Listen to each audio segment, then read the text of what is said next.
माननीय मंत्री जी, मैं जवाब देता आपको। माननीय मंत्री जी, अगला प्रश्न है श्री रतन देवासी।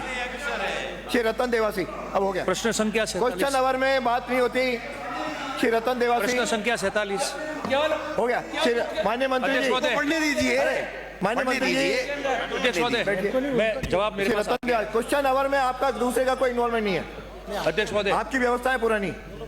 अध्यक्ष महोदय, जवाब मेरे पास आ गया, मैंने पढ़ लिया उसको। वो मुझे बदलना होगा, बदल दूंगा। आप बैठिए, आपको अनुमति नहीं है, बिना अनुमति के आप नहीं खड़े हो सकते। बैठिए। खड़ा होना है साथ में। मैंने नहीं दी, मैंने नहीं दी। देने का अधिकार मेरा है, देने का अधिकार मेरा है, आपका नहीं है। हाँ, नहीं अनुमति, आप राजो, आप राजो। माननीय अध्यक्ष महोदय, हाँ, इसको मैंने पढ़ लिया है। मैं सप्लीमेंट इस पे चलो पूरा प्रश्न पूछिए। यस, मैं सप्लीमेंट। अध्यक्ष महोदय, इसमें जवाब में जो खंड 2 में माननीय मंत्री महोदय ने जो बात जवाब आया है, मैं आपके माध्यम से ये पूछना चाहता हूं कि मेरा सवाल ये था कि जो नवगठित जिले हुए हैं, जिसमें नवगठित सांचौर जिले की बात हुई है, उसमें जो ज्ञापन आपको प्राप्त हुए, उसमें जो सीमाओं में उन्होंने जो छूट मांगी है, वापस आपको एक्सरसाइज करके उसमें जो सीमाएं में परिसीमन करना है, पूर्ण सीमांकन करना है, उसके बारे में पूछा है। आपने जवाब में लिख दिया, ये बात ठीक है कि 6 अक्टूबर को और 7 अक्टूबर को, 4 अक्टूबर को जो 2023 को माननीय मंत्री जी राजस्व मंत्री को अधिकृत किया था सरकार ने, उसमें उन्होंने 6 अक्टूबर और 7 अक्टूबर को आंशिक परिवर्तन कर दिया।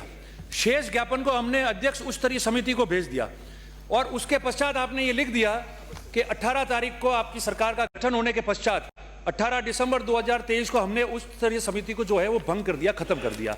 तो जो ज्ञापन आपने मुझे जवाब दिया कि हमने ज्ञापन उच्च स्तरीय समिति को भेज दिया है और उस समिति को आपने खत्म कर दिया है, तो उस ज्ञापन की सब मेरे 3 प्रश्न इसमें है। 3 प्रश्न मेरे ये, पहली बात तो जो ज्ञापन आपने उच्च स्तरीय समिति को भेजा है और समिति को भंग कर दिया है, तो उसका स्टेटस क्या रहेगा, 1।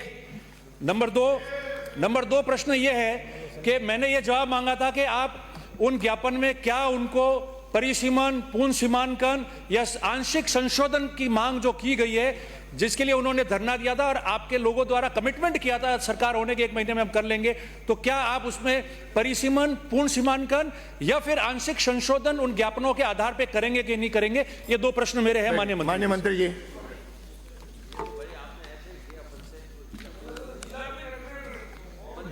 जो ये कमेटी है जिसको भंग कर दिया गया था और जो ज्ञापन और ये सब आए थे, अब ये कमेटी दिनांक 18/12/2023 उच्च स्तरीय कमेटी को समाप्त कर किया जा चुका है।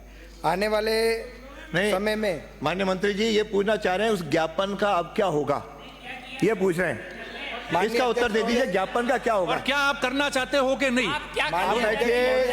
बैठिए। माननीय अध्यक्ष महोदय, क्योंकि जिले की गठन करना और जो कमेटी के माध्यम से था, उस कमेटी को भंग कर दिया गया है।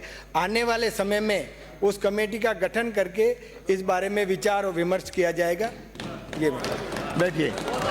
अगला प्रश्न श्री राम निवास गावड़िया, प्रश्न संख्या 48। बैठिए। माननीय सर, श्री राम निवास भाई, कमेटी अलग गठित होकर के आपका उत्तर आ जाएगा।